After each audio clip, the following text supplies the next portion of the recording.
今日威哥會館咧揾咗一個大家嘅偶像，亦都係我嘅偶像啊！就係咧遠在加拿大咧，我哋揾到咧就係阿 Jeff 導演，就係劉鎮偉導演。哇！真係我哋由細到大真係睇，睇咗真係東成西就賭聖，哇！真係睇到識背啊！阿 William 真係唔話得啊！一朝頭早就做呢個訪問，我呢邊就晏晝、下晝啱啱飲完下午茶，幾好嘅。唔該晒你。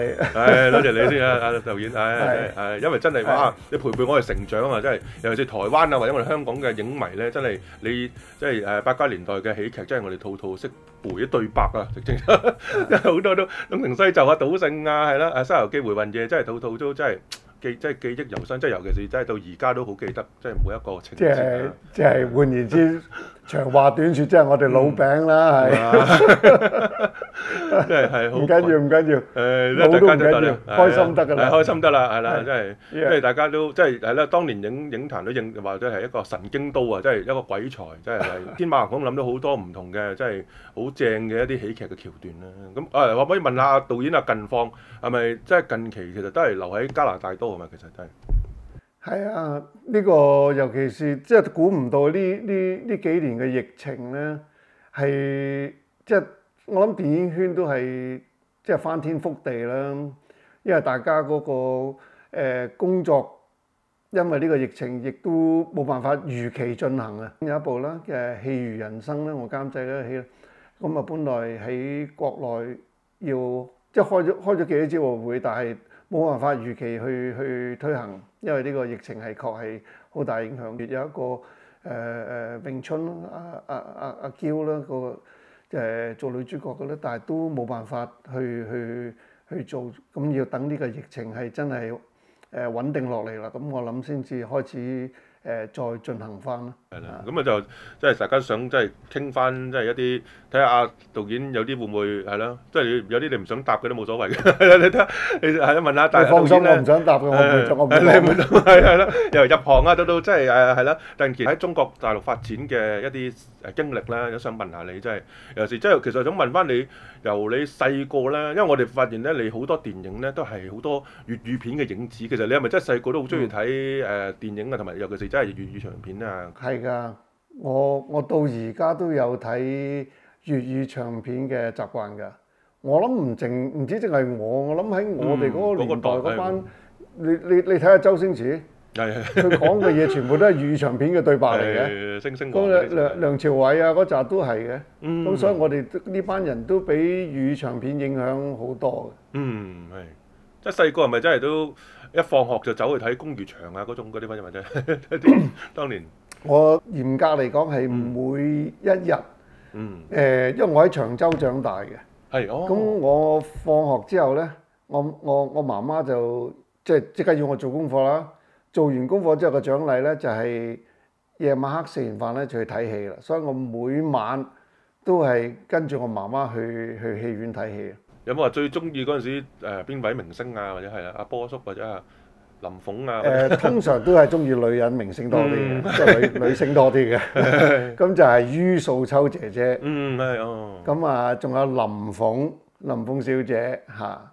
我中意阿丁瑩啊嗰啲係咪？嗰啲你中唔中意？丁瑩都好啊，丁瑩都有佢好似係黃卓漢公司嘅第一影業啊嘛，第一影業嘅當家花旦嚟㗎嘛。喂，其實你係唔應該辣到粵語長片㗎，你我中意睇啊！扮係你嗰時可以公餘場去睇，你多數都係我諗你係 TVB 我電視嘅係啲係啊，電視凌晨嗰啲咧，我嗰個年代就因為以前而家都冇啦，因為以前都真係晏晝啊或者夜晚都仲有得睇嘅，而家冇啦。唔係有一個叫做粵語片台嘅咩？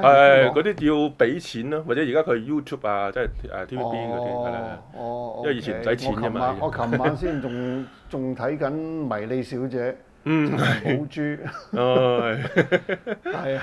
係咯，因為我哋嗰陣時真係較容易接觸粵語片，即係我嘅年代都仲係嘅，90年代都仲係，即係晏晝一套啊，朝早一套，係好多夜晚嘅2套咁，即係咧，大家有時真係為咗錄低去睇，或者真係去凌晨唔瞓啊，即係未瞓唔着咁啊，真係開嚟睇下咁，有時真係好正。嗰個係一個文化嚟嘅，其實係睇佢亦都有好多嘢係潛移默化裏邊。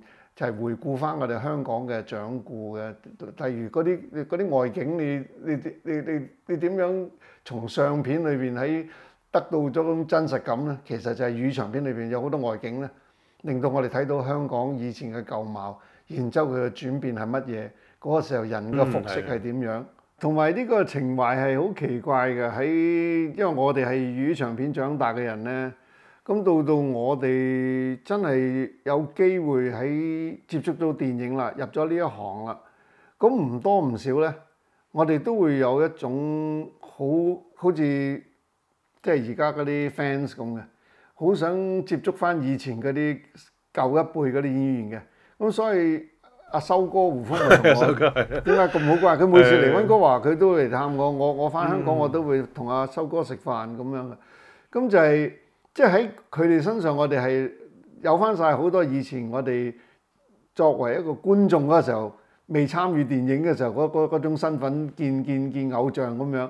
咁到我拍《92黑玫瑰》，我到而家我都同阿 Bobo 好多時，大家都會聯絡啊 WhatsApp 啊，咁我又會俾啲信息佢啊，我而家點樣啊？咁即係有好多嘢係。大家有共同嘅話題啊，就係因為粵語長片嘅存在咯。唔係你唔使講星仔都係咁啦。一日到黑，如果唔係咪真係搞咁多如來神掌啫？如果唔係就真唔係咁，咪睇過曹達華嗰啲嘢，點會搞呢啲嘢啫？係。不過就係啦，導演咁你真係你細個都喜歡電影啦。咁其實點解又你嗰陣時讀書又係你係咪讀美術啊？定係咩？唔係，我唔係讀電影嘅。係。我同王家衛都唔係讀電影嘅。我同佢。都係讀 graphic design。係。咁就同埋即係我啱啱同一個即係啱啱而家呢個幫我哋拍攝呢位工作人員咯，我都啱啱同佢傾起偈都係，我話有陣時候未必係你讀嗰樣嘢，你就第日出嚟就會做翻嗰樣嘢。我正我自己已經係其中一個啦，已經。咁但係點解去接觸到即係電影，即係去同阿余允抗啊佢哋去做世紀公司係點解咧？即係你點樣去認識到咧？其實就係咧世紀公司嘅成立可以講下。其實呢一個係要由翻我最初期嗰時候，我係本身係銀行出身嘅，我係做banking 嘅，private banking。咁嗰時候我由菲律賓嗰度做 and then 我派翻嚟香港，我哋開始成立一間電影公司，咁我就做主管呢個電影公司嘅運作嗰個人，就係嗰間公司嘅GM 啦。咁當其時我對電影圈嘅接觸唔多，同埋我唔認識多嘅。咁但係我哋公司裏邊有一個其中一個 client， 即係同我哋公司嘅財務好多即係往來嘅人咧，就叫 Peter 楊群叔。楊群叔。咁佢俾到好多電影嘅人脈絡，好多 information 俾我哋。咁我哋決定做呢件事。咁嗰個時候咧就先請咗楊群做我哋嘅 MD，and then 然之後開始我哋就籌備拍第一部電影叫《邊緣人》。係。咁嗰部戲係名利雙收嘅。當其時世紀公司嘅第一部片攞金馬獎最佳導演、最佳編劇、最佳男主角，即係名利雙收嘅。咁亦都賺大錢嘅嗰時候嗰部戲。咁張國榮導演都好成功啦嗰時候嚇。自嗰次之後咧，公司其實嘅發展咧係唔係一個獨立電影公司拍一部戲兩部戲嘅方向，即係我哋成個 corporation 係我哋係要發展一個規模係一路步向呢個影業嘅文化產業啊，應該講。咁文化產業就完全同電影係扣得上，但係嗰個發展係可以好大嘅文化產業。咁但係嗰陣時候 talking about 80年喎，我哋已經開始諗緊嗰啲嘢，講緊如果我哋世紀公司個發展得好似嘉禾邵氏咁嘅時候咧，可能我哋會去緊個方向係 Disney 喎，等於即係迪士尼公園咁嘅嘢嚟嘅喎，即係變咗你有好多嘢經過呢個文化產業嘅 product 出嚟咧，係變咗唔係淨係拍電影咁簡單。係。咁嗰個時候，楊群叔佢慣咗以前佢鳳鳴公司嘅獨立電影嗰種運作啊，即係一部接一部。咁我知道公司嘅方向其實唔係咁。咁於是我同楊群叔講，我哋要咁樣發展法。咁我需要再揾一啲新嘅人翻嚟。咁楊群叔佢亦都明白，同埋楊群叔都好幫助嗰時候，就佢覺得佢唔 capable 去做一件即係咁大嘅運作。咁佢就話：咁我不如做顧問。咁我話 OK。咁我就開始去市場度認識嗰啲新浪潮嘅導演咯。咁個原因我點解要認識新浪潮嘅導演咧？咁嗰個時候我係自己有一個構思。當其時因為有幾間公司喺我前面，我要揾世紀公司一個定位。第一就係已經有一間好老牌子嘅邵氏公司。第二間就係嘉禾，有許冠文、有成龍、有洪金寶，全部係動作，即係即係已經好穩㗎啦已經。跟住冒起咗有一間將香港嘅潮流轉得好犀利嘅，就係好多喜劇嘅公司叫新藝城，有麥嘉錫添、黃百鳴一班人。咁我世紀公司我要揾一個定位，我唔可以似邵氏一間又似下嘉禾，又似下呢個新藝城。咁係即係人哋揀唔會揀呢間公司嘅作品。咁我嗰時候我揾嘅定位就係咩咧？嗰時候啱啱係新浪潮開始。咁嗰個時候新浪潮嘅導演咧，唔係好多公司會去 support 佢哋嘅。即係咁嗰個時候我就開始定位就係揾許鞍華、譚家明啊，譚家明阿譚我直情簽咗佢係長合約嘅公司嚟嘅添。咁我就認識到一個叫余允抗。咁我就覺得呢個導演咧，佢除咗係拍戲有創作嗰方面商業係好好之外咧，我覺得佢有呢個 marketing 同 即係 management 嘅 sense 嘅。係，咁於是乎嗰時候我就同董事局講，我話請佢入嚟。咁因為佢個喺電影個知名度咧，佢係會高啲嘅。即係佢好似楊群咁喺電影圈有人知道佢拍過《山狗》同余依霞香港小姐咁，即係呢啲係喺個包裝上係靚好多。咁我仍然我 maintain 翻我係做 GM 嗰時候。咁但係主要成間公司成個策劃點樣推動嗰個業務咧，係其實係我做。咁余允抗就係做創作啊嗰啲嘢。宣傳嗰啲係關你事㗎，宣傳我咪請人翻嚟做咯。咁嗰個時候有徐盛琪啊，有好多以前嗰啲獨立公司噶嘛，我咪請佢哋翻嚟去配合啦。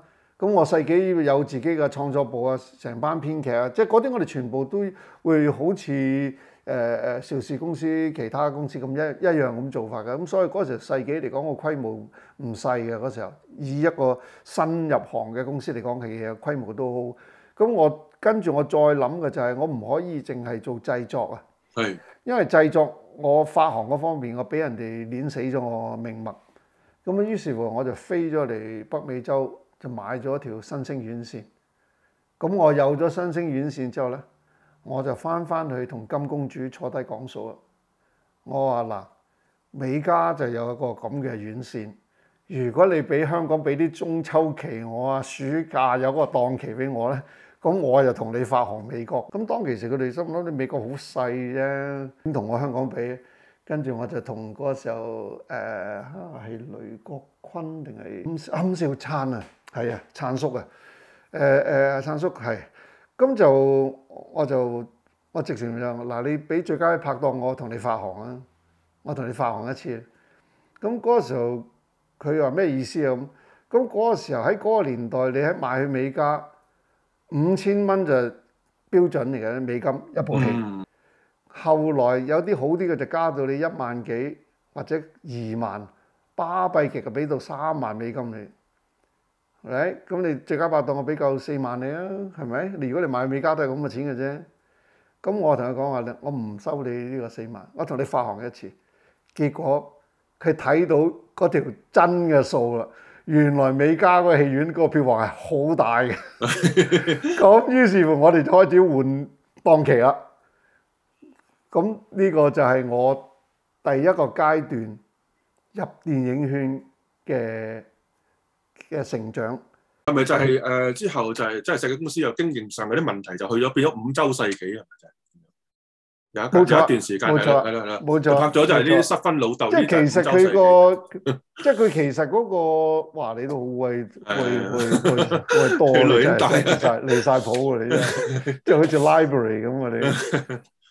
咁啊係咯，即係但係嗰個五洲世紀都其實係同世紀嗰個脈絡差唔多嘅，都係同我哋以前嗰個 banking 嘅個 background 嗰班銀行家都係有 relay 嘅咁樣咯。咁但係嗰個時候世紀係一個由80年代嘅產品嚟嘅。嗰個時候係真係可以啲導演諗好多啲題材係今時今日係我睇唔到嗰啲創作或者嗰啲投資方有呢個膽量咯。真係好多套，真係到而家都大家好記得嘅咧，就係真係新浪潮嘅作品，就係即係殺出西營盤啊、空榜啊、烈火青春烈火青春啊，係啦。烈火青春係仲真係我真係覺得係好經典啊！嗰個時候係導致到政府啊係我哋上畫第一日即刻 ban 咗我哋。咁我哋6點半新聞，我食一飯先至話，突然間都未嚟得切通知我公司。咁哇，咁點解會咁啊？咁跟住我哋同政府打官司咯。咁啊打到最後尾我哋贏啦。咁然之後就都修改咗少少鏡頭嘅，即係刪咗啲就唔影響得話好犀利咁樣。但係即係我覺得嗰個時候亦都有譚家明呢啲咁有心喺電影嗰方面嘅導演，亦都有啲咁傻嘅公司，好似世紀公司啲咁嘅人，真係投資俾佢拍，仲要拍到阿余允光淨係拍晒台嬲到，因為佢係做 production 嗰邊噶嘛，我係 management 嗰邊嘅啫嘛。咁啊拍到譚家明係嗰個年代喎，一部文藝片拍咗1年幾啊！咁啊拍到1週年紀念，阿譚家明仲喺個船上面開香檳，阿余允光淨冇眼睇走，翻嚟同我講。咁但係嗰時候我去咗美國買新星院線啊嘛。咁啊阿余允光話要唔得啦，要炒個導演，要自己落手落腳拍。嗰時候我打電話翻嚟，我話你千祈唔好，你唔可以喐個導演，你要尊重個導演。但係只不過即係你要了解佢嘅情況，點解會個進度慢咗？但係你唔好咁樣即係抹殺咗佢嗰個即係去完成呢件事嘅。即係其實嗰個就算佢 over 都不至於去到即係話影響我哋間公司嘅。咁我覺得我哋應該值得去俾佢試呢樣嘢。咁啊，結果最後尾都完成咗啦，咁樣咁我阿譚都幾開心啦，大家都嚇。因為都好多故事嘅，即係《烈火青春》咧，又個結局又好唔同㗎，係咪？我個角度就係話唔係，亦都可能係因為我而家做咗導演之後，我就好維護啲導演。喺當其時嚟講，余允光係佢以一個監製嘅身份，佢唔係覺得哇你 over budget 咁就唔得㗎啦咁。但係有陣時候我到我自己做導演嘅時候，我又知道，我諗冇一個導演係特登要去超支嘅。佢都好多時都係真係唔控制唔到啊自己。咁但係即係只要唔過分，即係我喺嗰個時候，我覺得應該俾個機會咯。癲佬，我仲中意嗰時候，我仲即係仲震撼啊！我覺得嗰個時候黃志強夠膽拍部咁戲，我就係喺嗰度認識咗一個人，一個編劇叫王家衛。鄧光榮以前就因為好多我哋幫佢安排好多嘢嘅。